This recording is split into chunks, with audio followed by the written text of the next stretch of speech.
My mother-in-law tried to make me eat cake even though I'm allergic to it at her 25th anniversary party. Now she's sorry because of something my husband, Phil, did. I'm 27 years old, and I married my husband, Frank, who is 30, about a year ago. We've been together for 2 years. I've met his family many times, and we used to get along well. But recently, when we were visiting his parents, we started talking about kids. I mentioned casually that I don't want to be a mother. My husband and I have talked about this before, and we both agree that we don't want children. My mother-in-law, Sharon, who is 52 years old, started talking about having kids during dinner that day. When my husband and I said we didn't want kids ever, she tried to change our minds, especially mine. She kept trying for a couple of days until I told her we weren't interested, and neither was my husband. After that, I didn't want to talk about it anymore. I told her clearly, but she didn't seem to like it. She started acting cold and strange towards me whenever I was around. My father-in-law, Ben, who is 53, didn't seem bothered, which made me feel relieved. I talked to Frank about Sharon's behavior, and he said she was just upset and would probably get over it because it's not her decision whether we have kids or not. It made me feel better to discuss it with Frank. Since we still had to visit his parents because Ben wasn't doing well, I decided not to make a big deal out of it. I tried to be polite and friendly with Sharon, even though she wasn't treating me the same way. A few days ago, we went to the 25th wedding anniversary party, which was hosted by Frank's older brother, who is a surgeon. It was a fancy party with lots of guests, including my parents. We were all having fun at the party, even though Sharon was ignoring me. I wasn't too bothered and continued enjoying myself with my husband and parents. Then it was time to cut the cake. I knew I couldn't eat it because it was chocolate peanut butter, and I'm severely allergic to nuts. It was a nutty cake, which seemed fitting for Sharon's personality. She cut the cake with Ben, and we all applauded. It was a nice moment. Everyone got a slice, but I didn't take any because of my allergies. Nobody questioned it because they knew about my allergy. I didn't mind missing out on the cake, but Sharon made a big deal out of it. She came over and asked if I was okay. She even offered me a bite of her slice, despite knowing about my allergy. I politely refused, but she kept insisting. I explained again that I couldn't eat it because of my allergy, but she wouldn't listen. She said it wouldn't hurt to have just a tiny bite, but I didn't want to take the risk. After going back and forth for almost a minute, she suddenly said, "Just try a bite," and shoved the cake into my mouth before I could react. I spat it out right away and had to use a tissue from Frank to get rid of any leftovers.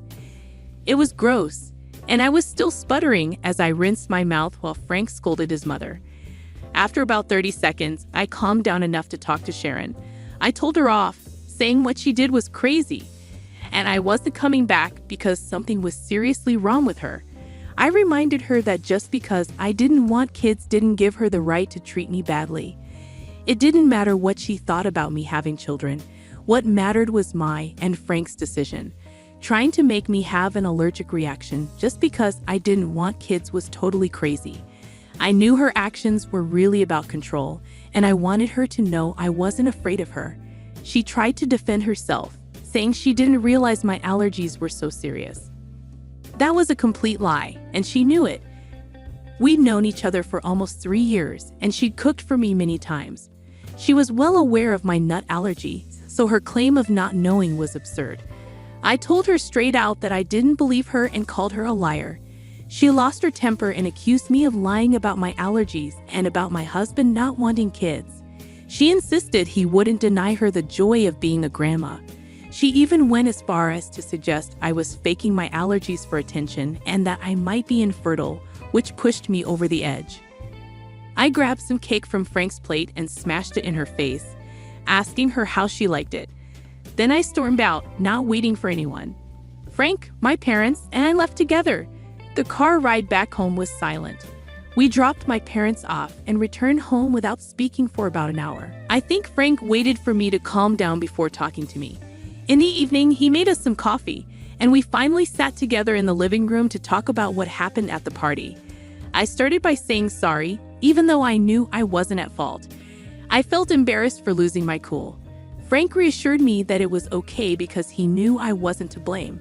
He then mentioned that the people who stayed at the party filled him in on what happened after we left. Apparently, Sharon started crying when Frank left with me instead of staying with her. She played the victim, and her family believed her, saying awful things about me and accusing me of trying to separate Frank from her. Surprisingly, Ben, who usually avoids family drama, spoke up this time. He told Sharon that she had no one to blame but herself because she always wanted things her way and couldn't handle it when others didn't agree with her plans. They had a big argument, and everyone felt awkward waiting while they yelled at each other. Sharon blamed Frank for choosing me over her and said he was being unfair, but Ben stood his ground. They kept arguing until Frank's older brother stepped in and stopped them. After that, everyone went home because the day was ruined. One of Frank's cousins recorded the fight, and it was good to see Ben supporting us. She and a few other relatives are on our side. Frank's brother thinks I should apologize because he thinks I overreacted. He believes I shouldn't have brought up personal issues on their anniversary and made it about me and not just Frank. Sharon's family also wants an apology. They say the fight wasn't about us not having kids and that I shouldn't have brought it up. They think I should have just left after the cake incident instead of causing a scene. They blame me for the fight between Ben and Sharon. Frank defended me and said I wouldn't apologize because it wasn't my fault. But they still blame me for ruining the anniversary party and causing the fight between Ben and Sharon. They're not talking now. Sharon left after the fight, and Ben hasn't called her back. So I feel bad for fighting with my mother-in-law on her anniversary because she tried to force-feed me cake. Update 1. Thank you all for your comments. Frank and I appreciate the support and the many people who agree that we're not to blame here. I did feel a bit guilty when I found out that Ben and Sharon weren't talking after their fight. But after reading your comments, I realized it wasn't my fault. It was Sharon's fault. She made her own party all about me, or rather, about her issues with me, which is even worse because it was supposed to be a celebration of her marriage. She deliberately tried to feed me cake she knew I was allergic to, just because I said I didn't want kids. Then she played the victim when things went wrong, as if she wasn't the one causing trouble by trying to trigger my allergy because I didn't want to give her grandchildren. But no one owes her grandkids. She ruined her own party, plain and simple. I don't owe her anything, not even an apology or grandchildren. It's been a few days, and Frank's brother and some other relatives keep texting him with updates on how miserable Sharon is, always hinting that it's our fault. He hasn't responded to any of their messages and is just ignoring them. But he hasn't blocked them either because he thinks Sharon might react strongly, and he wants updates in case things get too intense. Meanwhile, Ben seems fine. We visited him the other day, and he seems unaffected by Sharon leaving. He told us that he hadn't said anything to her for a while, even though he noticed she was getting too controlling. He warned her multiple times, but she never listened. When she started crying at the party, he couldn't take it because he saw through her and knew she was just seeking sympathy after causing trouble. So he called her out and she left. He said he knows she expects him to apologize, but he won't because he's tired of constantly apologizing for speaking his mind. If after 25 years of marriage she can't handle honesty, then maybe they shouldn't be married. Update 2. A few things happened since the last update. Firstly, Sharon contacted Frank, demanding to know why he visited Ben but not her. It seems like the neighbors must have seen us and reported it. Frank explained that since the fight was her fault, he thought his father needed him more, as she seemed more interested in sympathy than resolving things. This offended her, and they argued over the phone. Strangely, she started blaming me for turning Frank against her, as if she wasn't already doing that herself. Despite Frank explaining it was his own decision, she insisted it was my fault. She seems to have a vendetta against me just because I don't want kids, which is absurd. I told Frank I didn't want to talk to her anymore, and he agreed. There's no point in reasoning with her. She's beyond that. The second thing that happened was we went to Ben's house yesterday evening, and for the first time, he offered us drinks. Ben doesn't usually drink because of his health, so we were hesitant, but he insisted. It turns out he talked to a lawyer about getting a divorce. It's a big decision after 25 years of marriage, so we asked if he was sure, but he seemed indifferent and not even upset. Frank was surprised by the news and needed time to absorb it, but Ben assured him it was the right choice. He explained he'd been unhappy for a while, and Sharon was becoming unbearable to be around. When we asked how long he'd been thinking about divorce, we expected him to say a month or two, but he shocked us by saying almost 10 years. He explained that when Frank was 20 and about to finish college, he thought it was a good time for Frank to join his brother in a new business venture.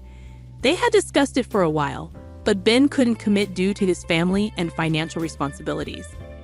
However, after Frank graduated, he was ready to quit his job and start the business.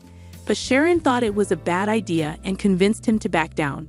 She argued that the business might not succeed, and Frank needed a stable job first before taking such a risk. We were really saddened to hear Ben speak like that, so Frank and I decided to talk some sense into him. We kept urging him to reconsider joining his brother in a business venture, emphasizing that it's never too late to pursue one's dreams. It may have sounded cheesy, but eventually, we convinced him to at least reach out to his brother and discuss the opportunity. As for the divorce, we're fully supportive of him. Sharon can't continue to control everyone's lives and expect no consequences. Her treatment of Ben was unfair, and her recent behavior towards us was also unacceptable. She needs to understand that she can't bully people into doing what she wants. It now makes sense why Ben was so upset when she tried to embarrass us at the party just because we didn't obey her demands. Despite everything, she still tries to portray herself as the victim. I no longer pity her because she's shown she doesn't deserve sympathy. Anyone who supports her delusions is either foolish or seeking drama, and that's all there is to it. Update 3. Today, Ben and his lawyer filed the divorce petition, and Frank was there to support them. He said Ben felt a huge sense of relief, and they went out for drinks to celebrate afterward. I couldn't join them because of work, but I'm glad to hear Ben is finally prioritizing his own happiness. At his age, he deserves to live life on his terms, without constantly worrying about his wife's opinion or his son's feelings. This is one of the reasons I didn't want kids. I don't think I could be selfless enough to always put someone else first, and neither does Frank. Then there are people like Sharon, who are selfish yet choose to have children to control them and prioritize themselves. It's been a few days, and we haven't heard from her yet, so maybe she's taking a break from her victim act, or perhaps she's planning a dramatic comeback, knowing her. I wouldn't be surprised if it's the latter. I just hope whatever she's up to doesn't happen before she gets served with the divorce papers. It'll be awkward if she returns and Ben tells her he wants a divorce. Frank and I have discussed the possibility, and we know she'll be upset either way, but it'll be worse if she does it in person. I'm hoping she stays away a little longer. Update 4.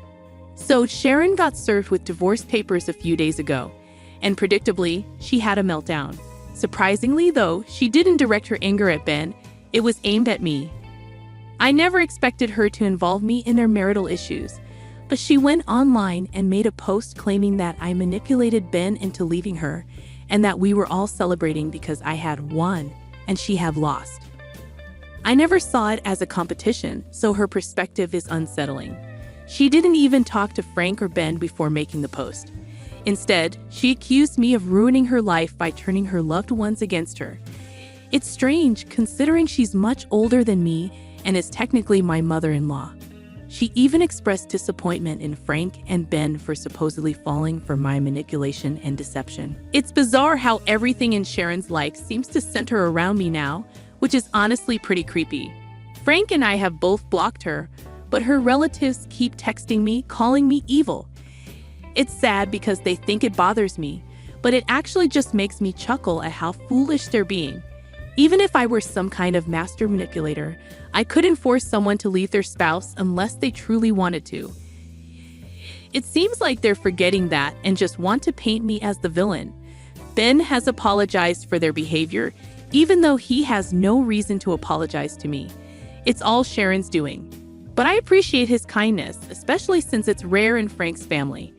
Regardless, the divorce is happening, and blaming me won't change that. The sooner Sharon accepts it, the better for her. Frank and I are happy, so if she's miserable because of that, it's her own issue to deal with.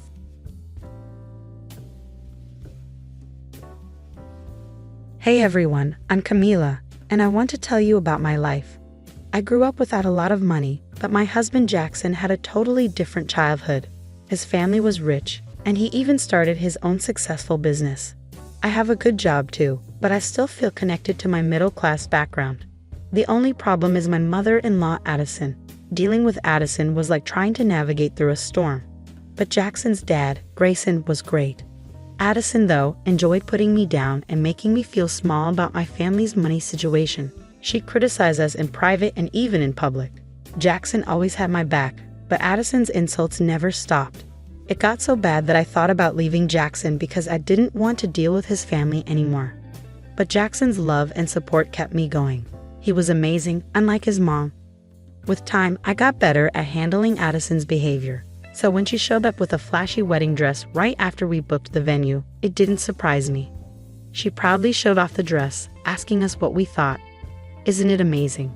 It's from that fancy bridal shop you guys couldn't afford with your wedding budget, she said, not hiding her dislike. When I mentioned that her dress was too fancy for the occasion, she glared at me, clearly upset. I felt really uncomfortable then, not knowing how to handle her extravagant behavior, especially since Jackson and I were planning a simple wedding with just 60 guests to save money. We didn't want to spend too much, so I found a simple wedding dress that fit our budget. But Addison's dress was way too flashy. It was so extravagant that it would definitely steal the spotlight from me at my own wedding. It was obvious she picked it on purpose, knowing it would make a big statement. When I gently suggested she wear something else, Addison got really mad. How dare you tell me what to wear? I spent $125,000 on this dress. Do you really think I'd waste that money? I'm wearing it, no questions asked. Jackson tried to step in, saying, Mom, listen to Camila. That dress isn't right for our small wedding. Please pick something more suitable. But Addison wouldn't change her mind. No way, Jackson. I love this dress. I'm not settling for some random dress like your wife. I have my own standards. It's my big day too as the mother of the groom, she insisted, ignoring how ridiculous she sounded. Jackson, surprised, argued back, Addison, it's not your big day. Stop trying to steal all the attention. You're not wearing that dress to our wedding. The argument got intense quickly. Addison refused to give up on the dress, leading to a heated exchange between her, Jackson, and Grayson. The tension got so bad that we had to leave early without resolving the issue. Jackson was frustrated, saying, I can't believe my mom would do this. She's being unreasonable. Maybe she shouldn't even come to the wedding. But kicking Addison out of the wedding could make things worse. If we disinvite her, she might make an even bigger scene. She doesn't keep promises, and she does whatever she wants. We need to think of a smarter solution, I suggested, thinking about what might happen if we excluded her from such an important day. Jackson was frustrated too, admitting how badly his mother had treated my family and me over the years. I'm tired of her insults and disrespect. It has to stop. She can't ruin our wedding. So we agreed. We needed a plan that would keep Addison from causing trouble without making her suspicious or angry. As time passed, Addison stuck to her decision, leaving us to plan carefully to keep our wedding focused on our love, not her showing off. We all agreed that we needed a smart plan to handle the situation. So Jackson, Grayson, and I got together to figure it out.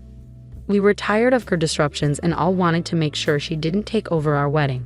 After talking it through, we came up with a plan and quietly started putting it into action, making sure Addison didn't catch on. We stopped talking to her about the dress and only gave her basic information about the wedding, which didn't bother her much since she was too busy trying to outshine me. Just a few days before the wedding, we were having dinner at my in-laws, and Addison couldn't contain her excitement. I can't wait for your wedding, Jackson. I've been thinking about it for so long. My dress and jewelry are all ready to shine. It's going to be such a special day, she said, clearly thrilled, though it was obvious she was most excited about showing herself off. It will be special, especially because I'll be marrying Camila. Jackson responded subtly, trying to bring the focus back to us, the real reason for the celebration. But Addison quickly made it about herself again. Sure, Camila will look nice.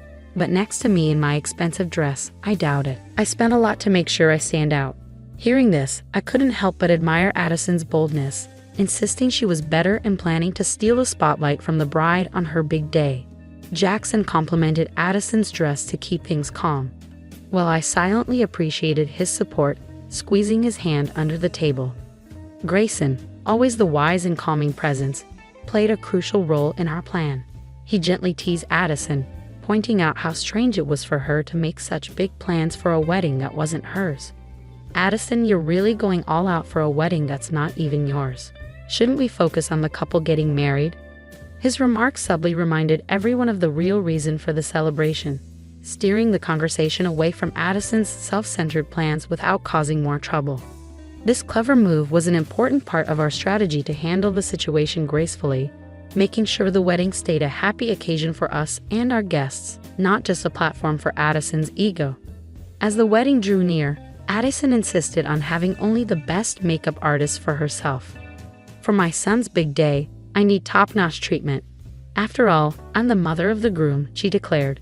She was determined not to mingle with guests she felt were beneath her, especially while wearing her expensive jewelry, fearing it might get stolen by those unfamiliar with such luxury. Grayson had a clever idea. "Why not get ready at home? It's safer and more comfortable, especially with all your plans," he suggested. Addison loved the idea of making a grand entrance and praised Grayson's thoughtfulness, unaware of our hidden agenda.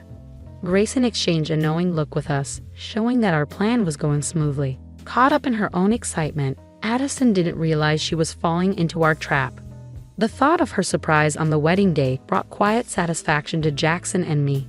Even though I wish I could see her reaction in person, knowing the plan was in motion allowed me to focus on the joy of the upcoming wedding, feeling a sense of relief. While there was a slight worry about the plan being discovered, Jackson and our supportive friends helped ease those concerns. Everything was organized perfectly, reigniting my excitement for the special day. After months of stress, I felt genuinely thrilled about our wedding for the first time in a while. It was shaping up to be a celebration of our love, free from any outside drama. As the wedding morning arrived, bright and beautiful, it felt like the start of a new chapter we had been eagerly waiting for. The weather was perfect, adding to the joy of the day. Grayson, my amazing father-in-law, was the first to arrive at the venue, well before the rest of us. He stopped by to check on me, and despite my nerves, he'd assured me that everything was going according to plan. "Don't worry, dear," he reassured me, explaining his early arrival was due to Addison's difficult behavior. "Her makeup artist won't be here for another hour. We have plenty of time." I felt immensely grateful for Grayson's support. "Thank you so much, Grayson. I can't express how much this means to me," I told him. He smiled warmly, reminding me that I was now part of the family and assuring me that the day would unfold just as we had envisioned. His presence was a comfort, especially considering the challenge of dealing with Addison as my mother-in-law. I felt fortunate to have Grayson by my side. After checking in on me, Grayson made his way to where Jackson and I were getting ready for the ceremony. The day was shaping up to be everything I had ever dreamed of. I'll always remember the look of love on Jackson's face as I walked towards him, escorted by my uncle. Both of us were overcome with emotion, surrounded by our closest friends and family, with Grayson's supportive presence adding to the moment. As for Addison, her grand entrance didn't go as planned. Dressed in her expensive gown and covered in diamonds, she expected all eyes to be on her. But when she arrived at the venue, she was in for a surprise. It was empty. Confused and a bit panicked, she called Jackson, her voice filled with disbelief. "Jackson, what's going on? Why is nobody here?" she asked, clearly caught off guard by the turn of events. Addison frantically searched for us at the venue, puzzled by the absence of familiar faces. Jackson broke the news. She wasn't at the right place because she hadn't been invited to the real wedding.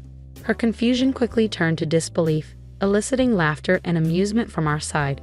Even Grayson struggled to contain his laughter, finding the situation quite amusing. As Addison pressed for answers, insisting she was speaking with Jackson and not me, her confusion grew deeper.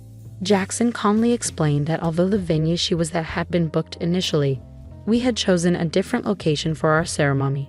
Learning that the wedding had already happened without her left Addison in disbelief, questioning why she hadn't been informed earlier. Jackson, growing impatient, pointed out that her exclusion was intentional, a decision made to prevent the disruptions her presence might cause. Despite his explanation, Addison couldn't believe that her own son would go to such lengths to keep her from his wedding. The conversation heated up as Jackson confronted her about the unnecessary drama surrounding her dress and her attempts to steal the spotlight from the bride. His firm stance surprised Addison, who struggled to come to terms with the consequences of her actions.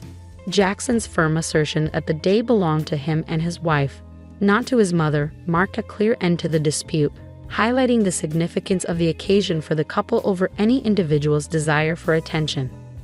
Jackson emphasized that he would no longer tolerate Addison's disruptive behavior, making it clear that the wedding day was about him and his wife, not anyone else. After delivering this message, he ended the call. Despite Addison's continued attempts to reach him and multiple calls to Grayson, we went on to celebrate our reception surrounded by loved ones, undisturbed by the unfolding drama. During a moment alone, I noticed a call from Addison on my phone. Preparing myself, I answered, only to be met with accusations and insults. She blamed me for her exclusion from the wedding, accusing me of manipulating her son and labeling me a gold digger, envious of her potential to outshine me on my own wedding day.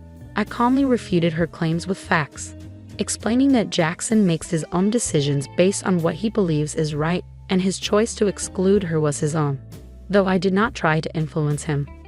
Undeterred, Addison threatened to crash the reception, claiming she was already outside. I brushed off her threats with a mix of disbelief and indifference, reassuring her that she would find no support here. Returning to the reception, I braced myself for whatever scene might unfold. As expected, Addison's attempt to enter the venue quickly escalated. Dressed in her extravagant gown and denied entry by security, she epitomized frustration and entitlement, her actions bordering on the absurd. Rather than garnering sympathy, this spectacle only reaffirmed our decision to keep her away from our celebration. The guests, aware of the situation, rallied behind us, leaving no room for Addison's theatrics to disrupt our special day. Her attempt to steal the spotlight didn't end in triumph, but in a public display of her own making, starkly contrasting with the joy and unity inside. The disturbance Addison caused outside the venue quickly caught the attention of our guests, prompting everyone to witness the source of the commotion.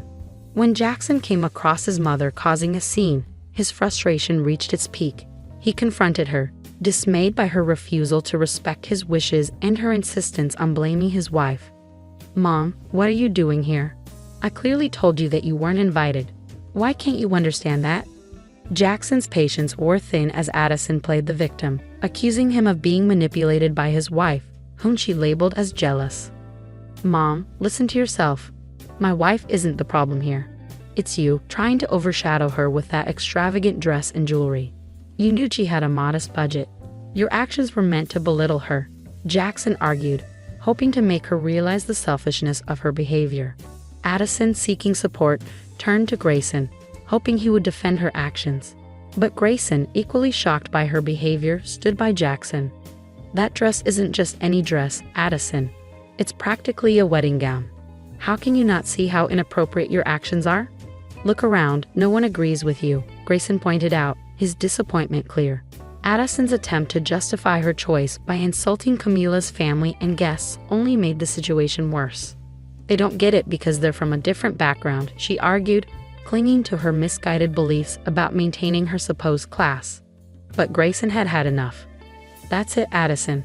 I won't let you insult my daughter-in-law and her family any longer. You've crossed the line this time," he declared, standing firm against her unfounded accusations and sense of entitlement. The conflict highlighted the sharp contrast between Addison's self-centeredness and the united front presented by Jackson, Grayson, and the supportive guests. Her attempt to crash the wedding, instead of gaining sympathy, only reinforced her isolation and confirmed the wisdom of excluding her from the ceremony. Grayson's firm defense of my family was a powerful moment for me, showing the depth of support and love I had found within Jackson's family, despite Addison's disruptive presence. This act of solidarity, affirming me as part of the family, was deeply touching, bringing me close to tears. It strengthened my belief that choosing to align my life with Jackson and his family, separate from Addison, was one of the best decisions I had ever made. Shocked and angry at Grayson's rebuke, Addison couldn't understand how her husband could speak against her, especially to defend what she saw as outsiders. She held tight to her beliefs of being superior, criticizing the wedding and our union. But Grayson's response was surprising and definitive. He expressed regret not for our wedding, but for his own with Addison, admitting their marriage was a mistake due to her unbearable behavior. Then he announced his intention to divorce her, leaving Addison speechless. Grayson wasn't alone in his decision. Jackson also cut ties with his mother, prioritizing the well-being of his wife and their future together over Addison's toxic influence. This decision showed a commitment to shield our new family from further turmoil. Addison was shocked and disbelieving. Her reliance on Grayson and Jackson for financial support had been a pillar of her extravagant lifestyle. Grayson's mention of divorce, along with the prenuptial agreements in place, meant Addison stood to lose not only her family but also the financial security she had taken for granted. Her lavish spending, highlighted by the purchase of the expensive dress, had been unsustainable on her own, relying instead on her husband's wealth. The news of impending divorce and our decision to cut ties with Addison marked a turning point for her. The consequences went beyond losing family connections to a harsh financial reality. Her once secure future, buoyed by wealth and status, now looked uncertain, with the protective clauses of prenuptial agreements leaving her with little to claim. This sudden change in circumstances served as a sobering reminder of the cost of her actions and attitudes, highlighting the transformative impact of Grayson and Jackson's decisions on our collective future. Jackson, Grayson, and I had discussed the situation thoroughly, recognizing the need to set boundaries to protect our new family. Grayson had been considering separation from Addison due to long-standing unhappiness, while Jackson and I were determined to shield our relationship from her toxic influence. Addison, taken aback by the realization that her actions had real consequences, had to face the fallout publicly. Her pleas for leniency, framed as an overreaction to a single dress incident, were met with firm rebuttals. It was evident to everyone, especially Jackson and Grayson, that her behavior went far beyond one incident. They pointed out her consistent mistreatment of me as the underlying problem, dismissing her claims of unfairness as baseless. In a last-ditch effort to gain sympathy, Addison turned to me with tears, pleading for forgiveness. She clung to me, painting herself as a remorseful victim of circumstances. Yet her plea lacked sincerity. It quickly turned sour as she resumed name-calling and accused me of tearing her family apart. Her abrupt shift from fake remorse to open hostility only reinforced our decision to distance ourselves from her. Her failure to offer a genuine apology or acknowledge the impact of her actions further alienated her, not just from me but from everyone present. The guests, initially watching quietly, grew increasingly disapproving as Addison's true colors emerged once more. This scene marked a significant moment for our family. It wasn't just about keeping Addison at arm's length. It was about reaffirming our commitment to respect, unity, and the well-being of our shared future. Addison's failed attempt to reconcile, quickly overshadowed by her return to blame and manipulation, only strengthened our determination.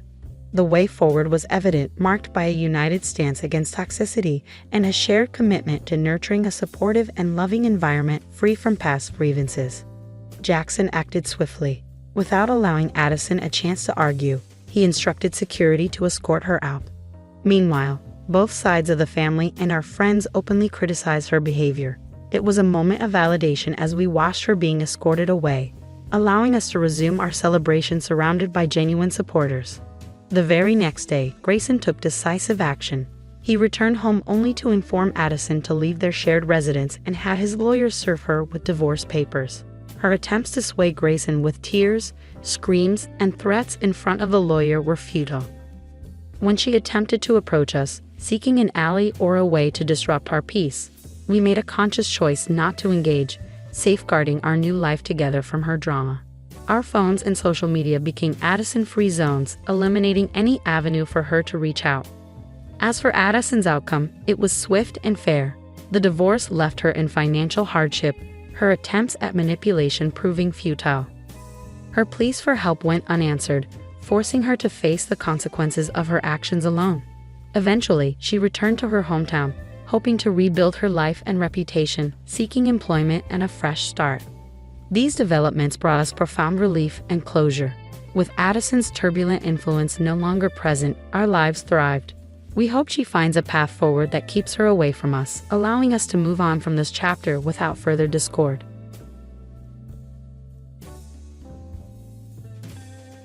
Waking up to the presence of an ignoramus in the morning was akin to inhaling poison that would linger throughout my workday.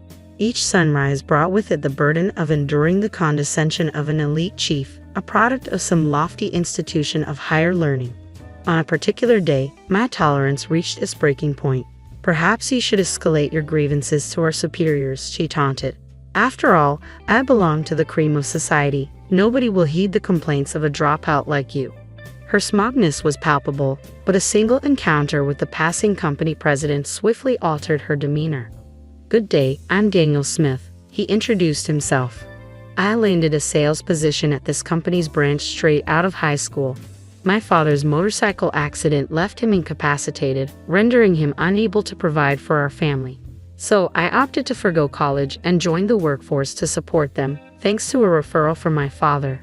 The camaraderie among the employees at this company made each workday a delight. My boss is kind, and my coworkers are a breeze to work with, so work-related stress rarely crosses my mind. Yet today, I can't shake off this feeling of melancholy. "Smith, isn't your meeting today with the head office?" a colleague inquired. "Yeah, it is." "Seriously, that means they'll be here, right? I should have taken the day off." "You don't interact with them directly, so just keep it to yourself. I'm already feeling down this morning."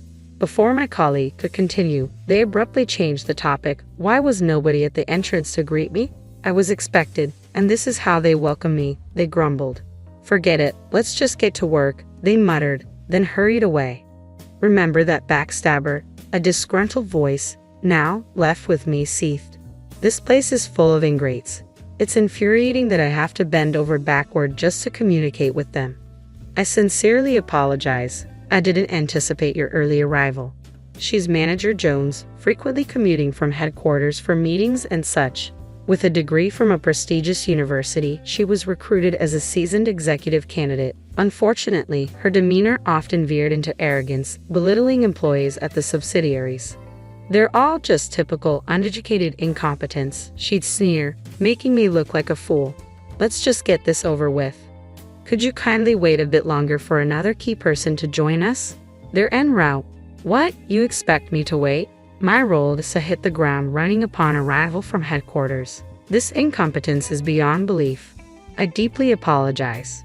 You're here 20 minutes ahead of schedule, yet you're being unreasonable. I yearned to retort, but the person on the other end was from the head office, an elite recognized by headquarters. I hesitated, unsure of the repercussions if I dared to challenge her authority. We grumble amongst ourselves at the subsidiary, but when it comes down to it, we never confront them, always enduring silently.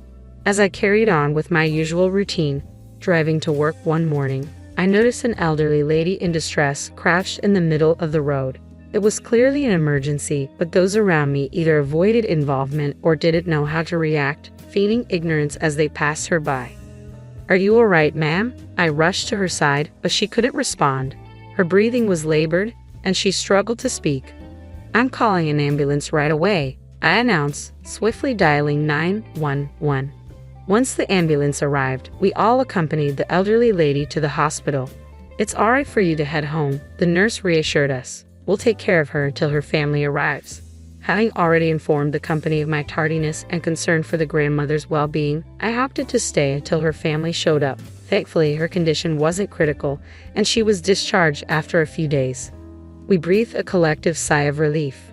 Then, a few weeks later, out of the blue, I received a transfer order to the headquarters branch office, a directive straight from the president.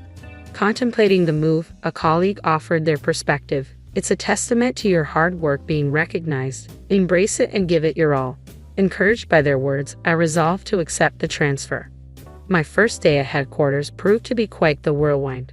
Deciding to greet each department individually, I encountered the chief in the corridor and hastened to offer my greetings, but she caught sight of me and shot me a disdainful glance. "What brings you here? Aren't you a bit out of your element?" "Good morning, Chief. I've been reassigned here." "Oh, you're being relocated. What on earth are they thinking?" Disregarding my greeting, the chief launched into a tirade. Starting my day by sharing airspace with an uneducated imbecile is a surefire way to ruin my entire workday. I apologize if I've inconvenienced you, Chief. Please spare me the pleasantries. Just steer clear of me. I'm busy. Don't get in my way. Clearly in a foul mood, the chief dismissed me with a wave of her hand, as if shooing away bothersome insects. It was evident that any further attempt at conversation would be futile, so I resigned myself to returning to my duties. As I returned to the floor where the chief was, I overheard her berating her subordinate. "You're incompetent. How can you mess up something so simple? Even a new recruit could handle this."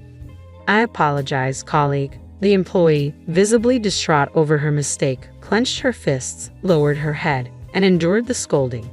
"If this is how it's going to be, I'd rather have someone else working for me than you. You're no longer of any use to me. Clear out your desk and get out of my sight." With those cutting words, she turned to face me, our eyes meeting. Already discontented, her expression soared further as she glared at me. "Didn't I tell you to stay away from me this morning? Please, Chief, hear me out. I have something to discuss with you today." "Enough. Everyone here is arrogant. I don't have time for incompetent fools like you." With those words, the chief stormed out of the room, slamming the door with all her might. Concerned, I approached the employee who had just faced the chief's wrath, wincing at the resounding crash of the door. "Is this typical of the chief's behavior?" I inquired. According to the employee, it wasn't just typical, it was a daily occurrence. "She's always disrespecting me," he lamented. Worried that the chief might overhear, he hushed me, cautioning, "Shh, she might hear you." Aware of the potential consequences if the chief caught wind of his complaints, I did my best to soothe his frustration. "I've endured this for too long," he confided, shuffling to his desk and retrieving a white envelope from a drawer. "Please don't tell me that's a resignation letter," I implored. "Unfortunately, that's exactly what it was," he confirmed, something he'd been contemplating for some time. "At my previous workplace, every day was serene and fulfilling. But ever since the chief arrived, it's turned into a nightmare," he lamented, tracing the surface of his desk with a heavy sigh. The clutter of documents and notes bespoke his dedication to his job, despite the upheaval.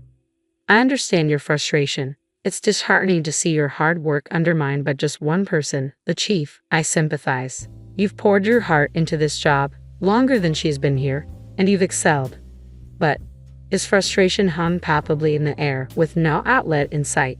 "The chief might say otherwise, but there are surely colleagues who trust and rely on you. Stay a bit longer for their sake. I'll help shoulder the burden. You're not the one who should walk away," I encouraged. "What do you mean?" he queried, his curiosity piqued as I made my way to confront the chief, leaving him pondering behind. "We can't allow any more employees to be mistreated like him. That's why I'm here," I declared, trailing after the chief until I found her in the break room, sipping tea. "Mind if I join you?" I inquired. The chief glanced up, her expression pained. "You're still here? You're as persistent as a fly. I'm just trying to take a break. Please give me some space," she sighed wearily, likely drained from the recent confrontation. Summoning my courage, I addressed her firmly. "Chief, I'll be conducting a thorough investigation into your treatment of our employees. Depending on the findings, appropriate actions will be taken." My direct statement caught the chief off guard. "What are you implying? Are you trying to play the hero to shield incompetence?" "No, that's not my intention. Why don't you go run to your superiors with this? I'm an elite, you know. I have the backing of those above. Nobody will pay heed to a dropout like you from the subsidiary," she retorted dismissively, waving her hand as if to brush off the matter. Suddenly, a man emerged from the other side. "Smith, there you are. How's everything going?" It was the president. "I'm doing my best, thanks to your support." "Ah, hello, Mr. President. What a pleasant surprise to see you here. What happened to the grumpy chief from earlier? She's putting on a facade of excellence for those higher up the chain. I'm glad to hear you're thriving. Have you connected with the new branch manager?" "Huh? What new branch manager?" The chief looked puzzled, her gaze unfocused. "He's standing right in front of you. Hadn't you been briefed?" The president chuckled. "This inept employee from a subsidiary company. You're quite the comedian, boss," the chief scoffed, joining in the laughter. The president, however, regarded her with suspicion. "What are you talking about? Are you suggesting I'm joking? Understand this. He's now the brand manager of this branch office. It's impolite to label him incompetent," the president admonished. What on earth? The chief shot me a scowl. You didn't bother to inform me earlier, did you? I've already informed the rest of the department. Oh dear, such a rude and ill-informed individual. The chief's face flushed with anger, and she looked on the verge of collapse. Observing the situation with reluctance, the president finally spoke up. Let me shed some light on this remarkable opportunity. This company belonged to his father. Due to a car accident injury, his father couldn't manage it, so I took over. Is he the former president's son? The chief inquired. That's correct. I've been urging him to relocate to headquarters, but he's quite adamant about staying put, the president explained. I apologize. I have a fondness for that place, and I found it satisfying, I replied. What prompted your unexpected arrival here? Why didn't you just continue at the subsidiary? The chief interjected, momentarily forgetting the president's presence as she directed her query at me. The president, accustomed to seeing the chief in a more composed state, was visibly taken aback, his eyes widening in surprise. I made a heartfelt plea to him. He's my mother's savior, her benefactor, I clarified. What about the president's mother? The chief pressed further. Yes, the elderly lady I rescued a few weeks ago happened to be the president's mother. When he arrived at the hospital entrance and found me waiting for her family, I was surprised. I later learned that he was the one who had immediately come to her aid, calling for an ambulance while others ignored her. I felt he deserved better than being relegated to a subsidiary. So, you personally appointed him as branch manager, the president confirmed. That's correct, he nodded. I had my doubts about my qualifications when I was first appointed as branch manager, I admitted. Coming from a subsidiary, it was a sudden shift to leading at the head office. But after hearing from the president and receiving a call from my father urging me to support the company he had built, I made up my mind. That's precisely why I've appointed him as branch manager. Moving forward, I expect you to show him the respect he deserves and heed his directives, the president admonished the chief sternly before exiting the room. That's the explanation, chief, I reiterated as I faced her once more. You've been mistreating not only your subordinates but also those under your direct supervision. I understand the frustration and pain of being belittled simply because of lacking formal education. No. The chief collapsed into her chair, tears streaming down her face as her pride took a severe blow. It was no small shock for her to suddenly find herself outranked by someone she had long looked down upon for their perceived lack of education. She even threatened to have me dismissed. With that, my ordeal came to an end. The following day, a comprehensive investigation into the chief's conduct was conducted. Numerous employees and subordinates came forward with accounts of her egregious behavior. As a result, disciplinary action was taken. Upon receiving the news, the chief left the company without a word, her spirit seemingly drained. The chief appeared visibly distraught. Considering her high self-esteem, it was understandable. By the way, are you certain you want me to replace the chief? I inquired. I have full confidence in you, the president affirmed. With the chief dismissed, he appointed the individual who had previously endured her wrath. This employee had a long tenure with the company and showed unwavering dedication to their work. Naturally, I had thoroughly vetted his past performance, knowing he had first-hand experience of the frustrations and mistreatment under former Chief Jones. I knew he wouldn't repeat the same mistakes and would prove to be a compassionate leader who understands his employees' feelings, I explained. As for myself, I endeavored to approach my role from the perspective of the employees, not solely as a branch manager. Drawing from my positive experiences with a subsidiary I had previously worked with, I conducted regular interviews with staff, seeking their input. I also organized training sessions for employees in leadership roles, striving to foster a more supportive environment. Through these efforts, the company's culture gradually improved, resembling the positive atmosphere of the subsidiary where I began my career. Will Smith, I apologize for what happened with Jones, but thanks to your efforts, this company is thriving, the president acknowledged. Oh, I'm apprehensive, I admitted. At a later meeting, I found myself summoned to the president's office for a casual coffee chat. He wanted to discuss the recent developments in the workplace. I'm not getting any younger, eventually. I envision Will stepping into my role, the president shared. With all respect, Mr. President, I don't see myself as presidential material, I responded. Why not? Your father would have wanted the same, he countered. I aspire to remain aligned with the employees, working alongside them to support the company and engage with our customers.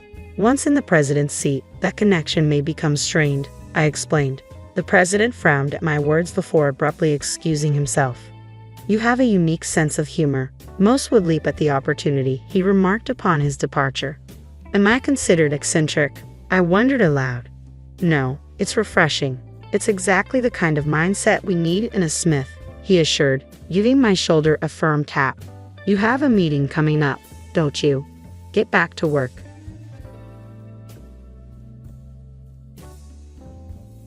My mother-in-law scrutinized the allergy test results with a piercing gaze. As soon as she confirmed our child's blood type, she erupted, "This is outrageous. This child can't be our son's.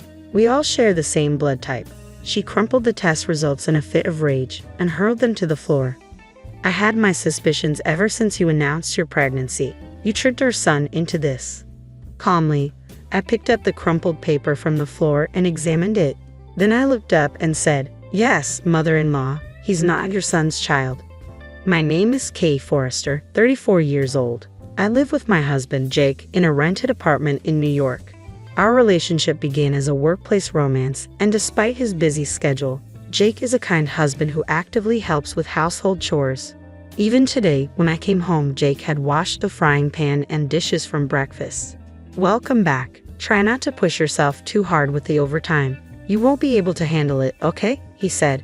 "I'm home," I replied. "Yeah, I know. But I can't just ignore it. I can't help it." While changing into my loungewear in the bedroom, I caught a whiff of a delicious aroma wafting from the kitchen. Tonight's dinner was my favorite, Jake's special fried chicken. I grabbed a can of beer from the fridge and noticed a big circle around the 10th on the calendar. Oh, I completely forgot. Next Friday is our 7th wedding anniversary. Let's go out for dinner. I feel like having French for a change. I thought you might say that. I've already made a reservation at a French restaurant in Manhattan, Jake replied. Really? Thank you. I'm so excited. As I savored a mouthful of fried chicken, I found myself reflecting deeply on the 7 years that had passed since our wedding. We still don't have children.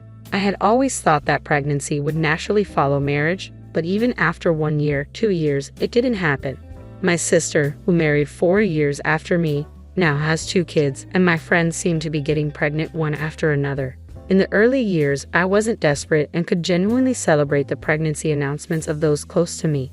But now, even hearing about celebrities' pregnancies stings. I despise this part of myself that can't wholeheartedly rejoice in others' happiness. Why will we have a baby? My mobile search history was filled with keywords about pregnancy. Whenever I had a moment to myself, my thoughts would inevitably turn to having a baby. My mother-in-law only added to the stress. It seems the concept of taboo is foreign to her. She barged into our apartment the other day, making sarcastic comments about our childlessness and suggesting divorce. "So, when are you planning to get pregnant?" "I'm tired of waiting," she demanded. "Well, this isn't something we can control. I'm doing my best, you know," I responded. "Don't you feel sorry for Jake because he can't become a father?" "Actually, I also want to see Jake become a father soon. If you really feel that way, why don't you divorce him? I believe there's someone more suitable for Jake. If he marries a healthy woman who can bear children, he'd become a father in no time," she retorted. Her words stung, and though I tried to stay calm, the frustration and sadness were overwhelming. Facing such harsh words with a straight face, I managed to get by all this time thanks to Jake and my father-in-law. They've always stood up for me, often appearing more exasperated with my mother-in-law's obsession with wanting grandchildren than I was. To maintain my peace, I kept a safe distance from her, avoiding unnecessary contact and only acknowledging her on Mother's Day and her birthday. One night, as usual, Jake and I were watching TV after dinner. I had been feeling a little feverish since morning, so I decided to check my temperature. It was slightly elevated at 99.5 degrees Fahrenheit. I often feel under the weather before my period, but when I checked my period tracking app, I realized my period was late this month. Hurriedly, I retrieved a pregnancy test from the bathroom cabinet. To my surprise, it showed 2 distinct lines indicating a positive result. "Jake, look at this," I said, holding up the test. "What does this mean?" he asked, eyes wide. "It means I'm pregnant," I replied, smile spreading across my face. "We're finally going to have a baby." Overwhelmed with joy, I burst into tears on the spot, reflecting on how much time and money we had spent to reach this moment.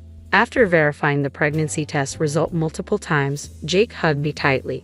Thank you for giving up alcohol, smoking, and going to the sauna. Starting today, you're free to enjoy them again.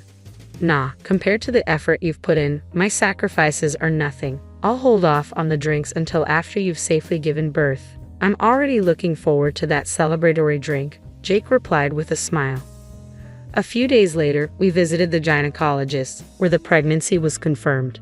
There's a baby in my belly, I marveled, experiencing the strange yet warm feeling for the first time. I didn't care about the baby's gender. I just wished for it to be born healthy. I can still vividly recall the moment when I first felt my child's movement in my womb.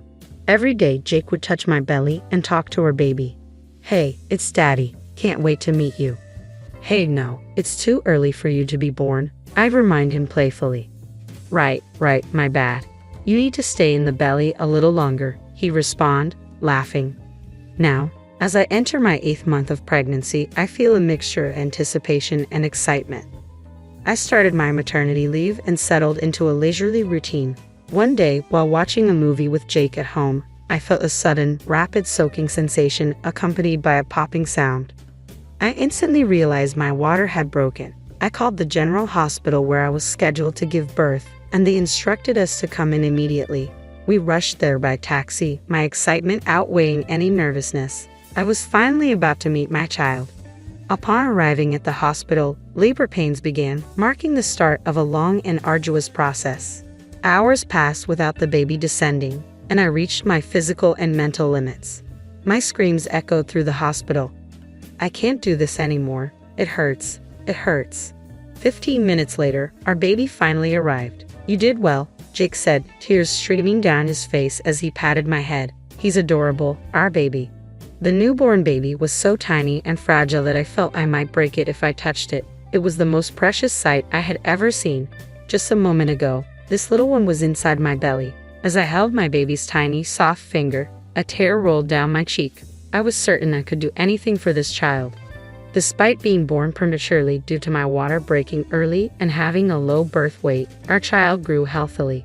Time flew by, and before we knew it, it was time to prepare for preschool. Hey, how about going to the shopping center next Saturday? We need to start buying stuff for preschool, I suggested. What do we need to get? Jake asked.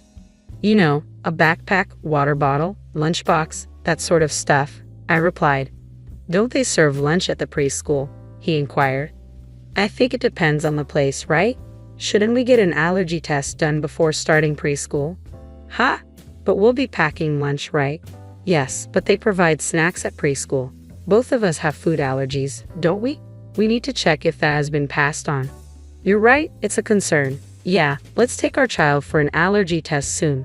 The following week, we took our child to the hospital for an allergy test. There was a section of the questionnaire asking if we wanted to check the blood type as well. Since the blood type check was free, we decided to go for it. The test results will be sent to us by email later. The world has indeed become very convenient. A few days later, when I returned from shopping, there was an envelope in our mailbox. The allergy test results had arrived. After washing my hands, I immediately opened the envelope to check the results. As expected, our child has a few food allergies. I felt a bit guilty about this, but it's okay. Jake and I have learned a lot about managing food allergies. There are many alternative and allergy-friendly foods available, and some children's allergic reactions lessen as they grow. I put the test results on the refrigerator door with a magnet so Jake could check them later. All right, I think I'll start preparing dinner, I said to myself. As I put away the groceries, the doorbell rang. Checking the footage of the front porch, I found my in-laws standing there unexpectedly. Frustrated by their unannounced visit, I opened the front door. Hello, father-in-law, mother-in-law. It's been a while. Okay, we're sorry for dropping by unannounced. I told Lisa that we should have informed you in advance, my father-in-law said. We don't need to inform anyone when visiting our own son's house. Now, please let us see our grandchild, my mother-in-law declared, barging in and spreading out the children's clothes and toys she was holding all over the living room. All high-end stuff, she noted. My mother-in-law is a brand fanatic, the complete opposite of me, as I have no interest in luxury brands. I started boiling water to make tea for my in-laws. Wait a minute, Kay, what are you doing? My mother-in-law asked. Oh, I'm just about to serve tea. Please wait a moment, I replied. I don't want to drink such cheap tea. "Don't you have any other beverages?" my mother-in-law said, striding confidently over to the fridge. But then she froze in front of it, her gaze fixed on the paper stuck to its surface. "What's this?" "Oh, we thought of having an allergy test done before our child starts preschool," I explained. "That's not what I meant. I'm talking about this blood type," she insisted. "Ha!" I followed her gaze to the blood type next to her child's name. It read type A. My mother-in-law's face turned beet red as she started yelling at me. "Okay, you are the worst." "Calm down, please, mother-in-law," I urged, trying to diffuse the tension. "How can I stay calm? This is not our son's child. All of us are type O." With a burst of anger, my mother-in-law crumpled up the test results paper and threw it on the floor. "I knew something was off when you announced your pregnancy. Okay, you cheated. I want you to divorce Jake. Of course, we'll be seeking compensation." I calmly picked up the crumpled test result paper from the floor, and then I was certain of something. "Actually, mother-in-law, it's the other way around. Jake is not your son. Jake has type O blood." Upon hearing this, my mother-in-law became enraged, claiming it was impossible because both she and my father-in-law have type O blood, accusing me of lying. She insisted that their son should also have type O blood as per what she heard at the time of his birth.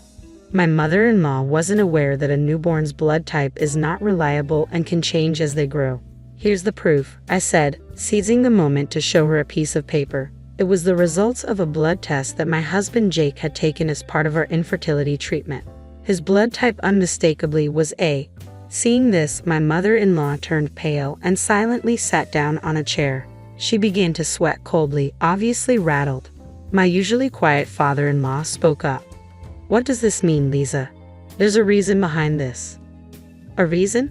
Are you going to make excuses?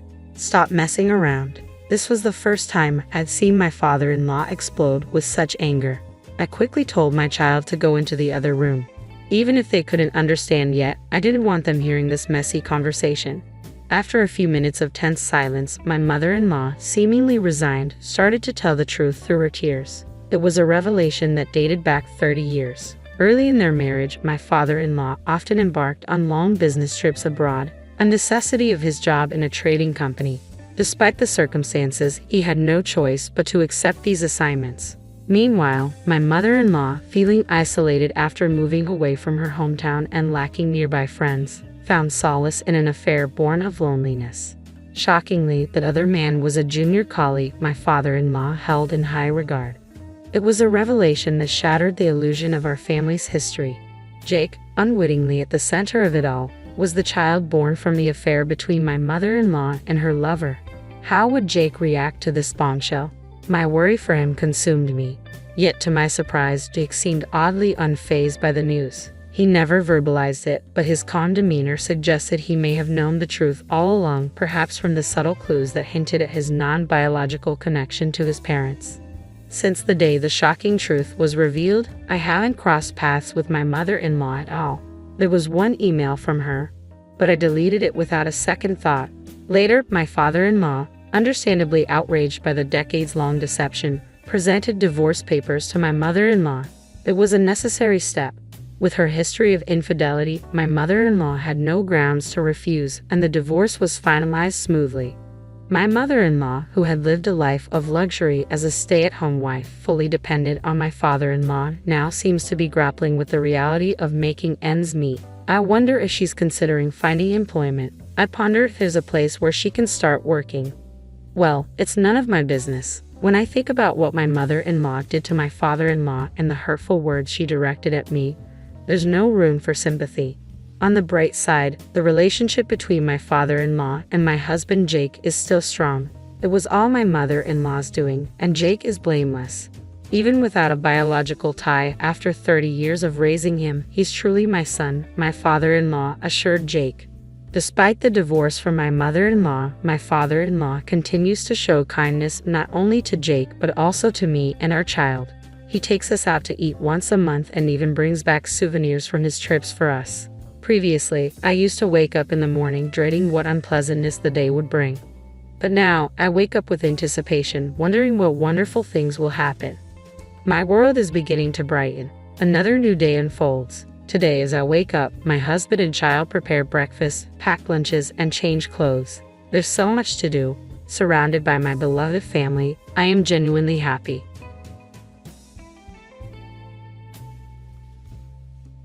My name is Olivia, and I'm a 32-year-old housewife. My husband, Liam, is 34 and works an ordinary office job. We've been married for 8 years and have a precious daughter named Ava, who is 6 years old. Ava is incredibly adorable, and both Liam and I are completely smitten with her. I have an older sister, Emma, who is 3 years older than me. She recently turned 35 and went through a divorce due to a personality clash, becoming a single mother to her 4-year-old son, Noah. One day, we planned to go to the zoo with Emma and Noah. Unfortunately, I caught a cold at the wrong time.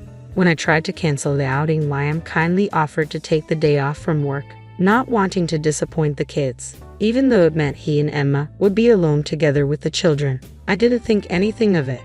However, one day when I was walking through the shopping district after running errands, I happened to see Liam and Emma sitting together in a cafe. I wondered why they were together, but as it was almost time for Ava to come home from her after-school program, I headed home, still feeling uneasy. That night, when Liam came home, I asked him about it. He explained that it had started raining and they happened to meet, so they went to the cafe to wait for the rain to stop. He seemed calm and nonchalant, so I trusted him at the time. But after that day, Liam started coming home late more frequently. He also began asking for more money, claiming he was short on cash. On his days off, he went out more often, and whenever Emma visited our house, their interaction seemed more familiar than before. Suspicion began to creep into my mind, even though our relationship with Ava remained as strong as ever. Then an incident occurred that made me realize something was amiss. Emma came over as usual and asked if I could take care of Noah for about a week. A friend had invited her on a trip to Hawaii, and it was difficult to bring Noah along. Emma pleaded, saying she needed a break after being so busy. I understood how hard it was for her since the divorce, and though reluctant, I agreed to help. As Emma's trip approached, Liam told me he would be away for a while on a business trip, visiting multiple areas over several days. I thought it was a tough coincidence, but I was shocked when I learned his departure date. It was the same day as Emma's trip to Hawaii. Was this really a coincidence?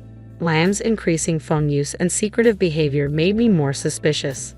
When Emma visited, their interaction seemed unusually close.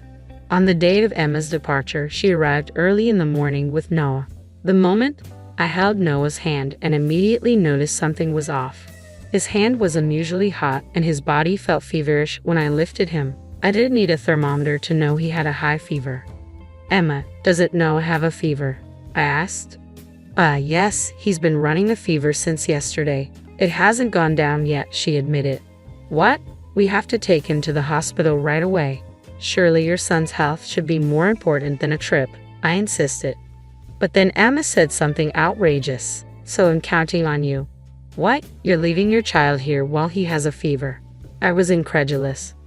I have no choice, do I? I made the promise a long time ago. It's ridiculous to pay a cancellation fee, she replied. That's not the point, is it? Isn't Noah the most important here? I argued. Of course he's important, but I'm not worried because you're here, Olivia. Take good care of him for me, Emma said. Wait, Emma. Despite my attempts to stop her, Emma left. I couldn't believe it. Noah was suffering from a high fever, and she left him in my care. Noah seemed to be really struggling, probably because of the strain of moving while having a high fever. I quickly laid him down on the bed and placed a cold, wet towel on his forehead. While I was preparing an ice pillow in the freezer, Liam woke up. Liam, it seems Noah has a fever, I said. Really? Is that so? He replied sleepily. Emma is terrible. She's going on a trip, leaving Noah in this state, I fumed. Well, she had planned it long ago, right? She probably can't cancel at this point, he reasoned. You too, Liam. Poor Noah. If you feel that way, you should take good care of him, I said. Liam, can't you do something about your business trip? If Noah has some contagious disease, he might pass it to Ava. I'll take care of Noah, so I want you to take care of Ava, I pleaded. As a mother who loves her daughter dearly, I reluctantly agreed. Work is important, but surely our daughter is even more important. However, my expectations were betrayed. What? That's impossible. You should know that, I exclaimed. If you're worried, just leave her at your parents' house, Liam suggested. Even if you say that my parents are busy with work and your parents' house is too far away to go now, I countered. Then there's no choice, Liam replied. Well, all we need to do is let Noah sleep. It'll be fine, he said casually. Say that so casually. What do you want me to do then? I retorted. It's time. I have to go. I'll be going then. Liam hurried off, leaving me behind. I quickly called my parents. They couldn't take a day off work on such short notice, but my mother promised to leave early and come pick up Ava as soon as possible, which gave me some relief. While waiting for my mother to arrive, I kept Ava confined to her room, feeling sorry for her. Meanwhile, Noah's condition seemed to be worsening. In addition to this fever, he started to cough in the early afternoon.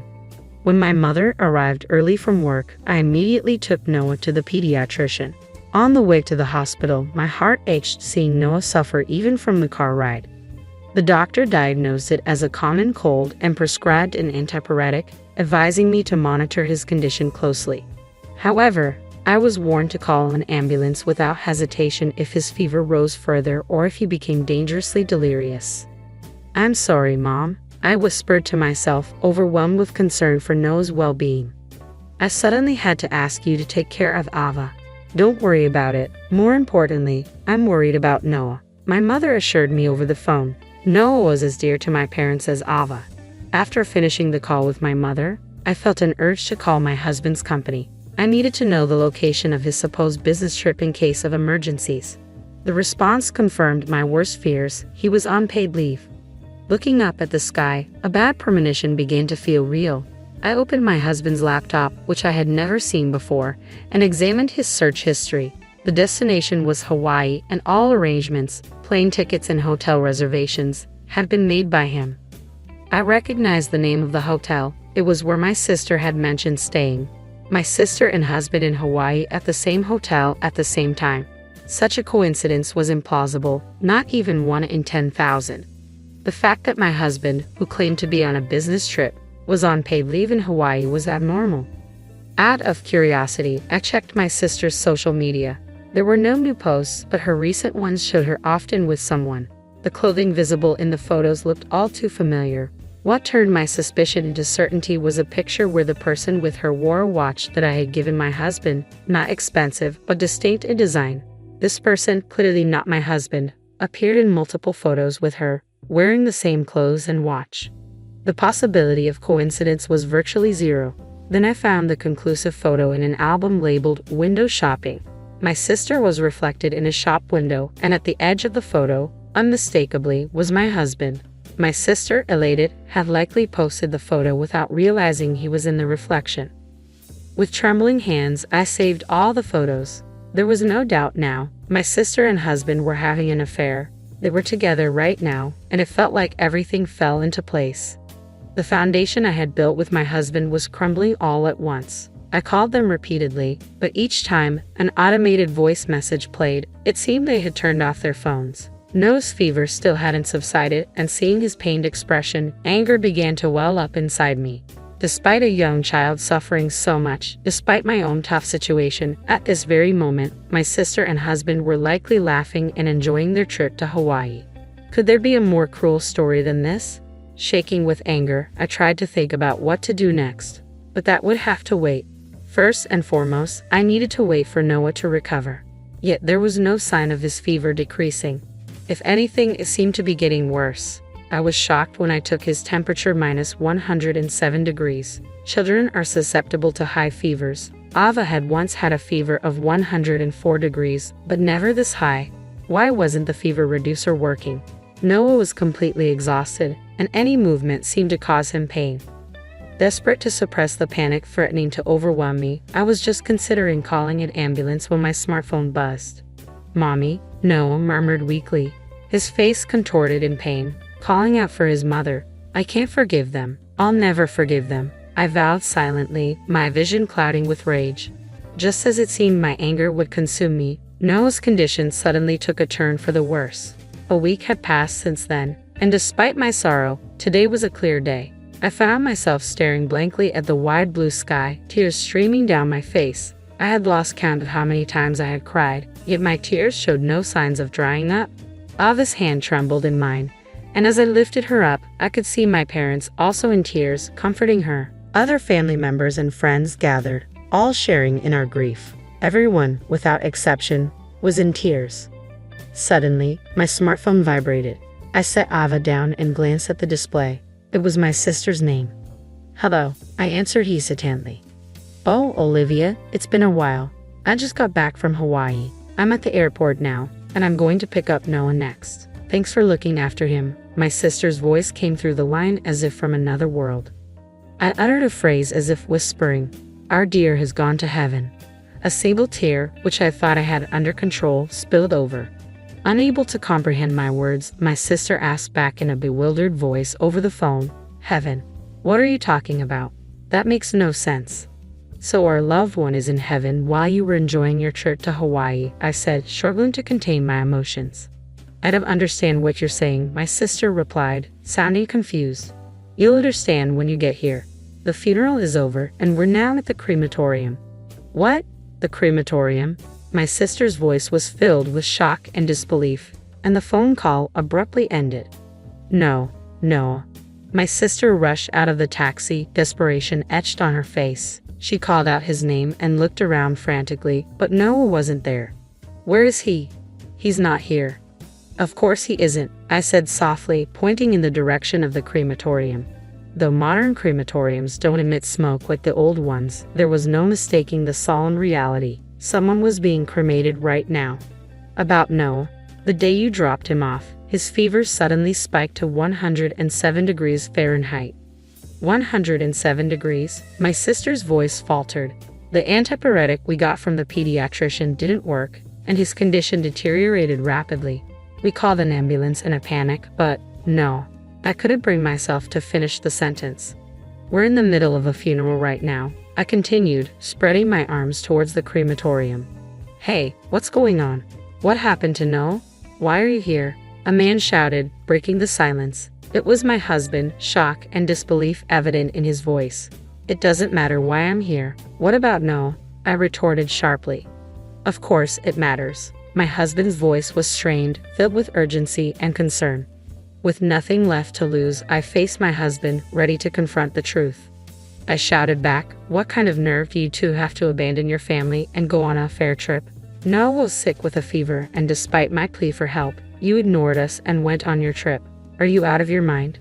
What are you saying? I've known for a long time. When I contacted your company, they said you had taken paid leave. When I checked the computer, there was a reservation for a trip to Hawaii, staying on the same flight and in the same hotel as my sister. You think you can explain that away as a coincidence?" At my intense accusation, my husband was left speechless. "Olivia, tell me, is Noah?" His voice broke. "How can you ask that question now? Why do you think we're here? Why do you think we're wearing mourning clothes at the crematorium? Don't you understand?" I demanded, my voice trembling with emotion. No. My sister's scream pierced the tense air, collapsing into tears. I looked down at her with cold eyes. "You have no right to cry, Emma. You're the worst kind of person, abandoning your son to go on a trip with your sister's husband. I was so lonely all by myself. That's why. Emma's voice quivered. "So you laid hands on my husband?" I accused. "What? I did nothing wrong." "I'm not in the wrong," Emma insisted, unbelievably lashing out in anger. "I didn't choose to have a child, nor did I choose to become a single mother. When my ex-husband and I divorced, I wanted him to take custody of Noah, but he refused. So I did my best to raise him on my own. But to think Noah would? No, Emma." The one comforting my crying sister was my husband. It seemed he had no intention of hiding their affair any longer. "Don't be selfish. Our parents and I have helped as much as we can. Leaving the sick child alone to have an affair is no excuse." I lashed out at them. "You don't even realize how despicable you are. You're the worst." "Hey, Olivia, aren't you being too harsh on your sister?" "Emma is shocked because Noah has passed away," my husband interjected. "Shut up. Don't you dare act superior. Just so you know, we're getting a divorce. I'll make you pay for everything you owe, so be prepared." "What? What does that have to do with this?" "It has everything to do with this." I yelled back at him, my sister crying in the background. The situation had become a battlefield. Our parents approached us in the midst of the chaos. My sister, tear-streaked, blamed them. Dad, Mom, why didn't you take proper care of Noah? Why did you let this happen? She cried out. Suddenly, a dry slapping sound echoed through the tension. It was our father who had slapped my sister's cheek. Don't be ridiculous. You abandoned your child and yet you blame others. You even went on a trip with your sister's husband. Shameless. I feel ashamed as a father for raising you like this, he condemned her. My sister cried even harder at our father's harsh words. I contemplated slapping my husband, but before I could act, a small boy's voice cut through the turmoil. Mom. My sister turned sharply. There he was. No. Noah, she exclaimed, moving towards him, but the man holding Noah quickly stepped back, out of her reach. Hey, what are you doing, Lucas? I demanded. The man holding Noah was my sister's ex-husband, the man who had divorced her due to their personal conflicts. That's what I should be saying. What are you doing, leaving Noah alone? It's none of your business. Noah is my son too, he argued fiercely. I followed the prevailing opinion that a mother is better because you insisted on not sharing custody, no matter how many times. I warned you, you wouldn't let me see him, and as I feared, it came to this. You have no right to be Noah's mother. Shut up. All you have to do is quietly pay child support. I'll pay whatever it takes for Noah's sake, but you didn't take care of him. You left him alone. You didn't even know how dangerous his condition was, and you were off on a pleasure trip. On that day when Noah's condition suddenly deteriorated, I panicked and called an ambulance. I called my parents and Lucas, Noah's father. While treatment was being given after arriving at the hospital, he was quite surprised when I told him my sister was on a pleasure trip with my husband. Afterwards, Noah, who was discharged from the hospital in good health, was recuperating at Lucas's parents' house. Wait, so Noah is safe, right? I asked my bewildered husband, staring at the crematorium. It's her grandmother, I explained. Our grandmother, who was bedridden due to her advanced age, has been under care at a nursing home. She passed away from old age the other day. Even though she was bedridden, she had a clear mind and doted on her great-grandchildren, Ava and Noah. When we occasionally visited her at the facility, her wrinkled face would crinkle even more. At the sudden farewell, I and my parents and Ava were unable to cope and just wept. Noah, being just out of illness, didn't attend the funeral. But I called my sister to this crematorium after informing Lucas that Noah was fine since his fever had completely gone down. You tricked me, my sister accused, staring daggers at us. We were the ones who wanted to accuse her. I didn't hear that Grandma had passed away either, my sister shouted. I called multiple times to tell you that Grandma had passed away, but your phone was turned off. Both of you were unreachable. Even though Grandma was kind to you, it's unacceptable to be late enough. Key, it's mocking me. No, let's go. You'd rather be with Mommy than this man, right, Lucas? I said firmly, trying to take no back from Lucas. It was father scolding my sister who was confronting Lucas. Are you still thinking that you can keep Noah with you even after all this? Listen, what you did was on the verge of breaking the law. It's called parental neglect. You failed as a mother. Don't think that you can ever be by Noah's side again. Noah will be raised by Lucas. Dad, no way. We have even hired a lawyer and decided to fully cooperate with Lucas.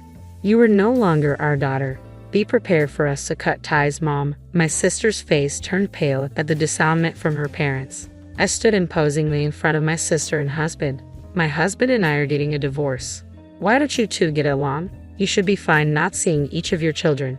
After all, you left them behind to go on a trip overseas. Hearing this, my husband started yelling. Wait, Olivia, it was just a moment of weakness, just a fling with Emma. What's most important to me are you and Ava. Then my sister exploded. What did you say? A fling. You said you don't love Olivia anymore, that you only love me. Shut up. I love my daughter. Don't mess with me. My husband and sister resumed their quarrel. We left them arguing and departed with my grandmother's ashes. After that intense dispute, mediation ended peacefully since I had appointed a lawyer. Noah went to his father's place. I thought he would feel sad about being apart from his mother, but he was actually happy. It seemed my sister was completely non-functional as a mother. My husband and I also had our disagreements. He was stubborn, but after being scolded by both sets of parents, he deflated. The final blow came from our daughter. I don't need daddy, Ava declared. Though only 6, she seemed to mature early and understood her father's behavior in her own way. When Ava looked at my husband like he was an insect, I couldn't help but laugh. There was no greater punishment for my ex-husband, who had adored her daughter. He now has the right to see Ava, but whether she wants to see him is up to her. So the dramatic situation came to an end. Ava and I moved back to our parents' home, living peacefully. Our parents were thrilled to have Ava around. Next year, she would start first grade, and we were excited about her school preparation. I also planned to get a job at the same time she started school. Noah visited every now and then with Lucas. His face was unrecognizably bright compared to before, filled with smiles. Meanwhile, while we were living joyfully, it seemed my sister and ex-husband ended their relationship easily.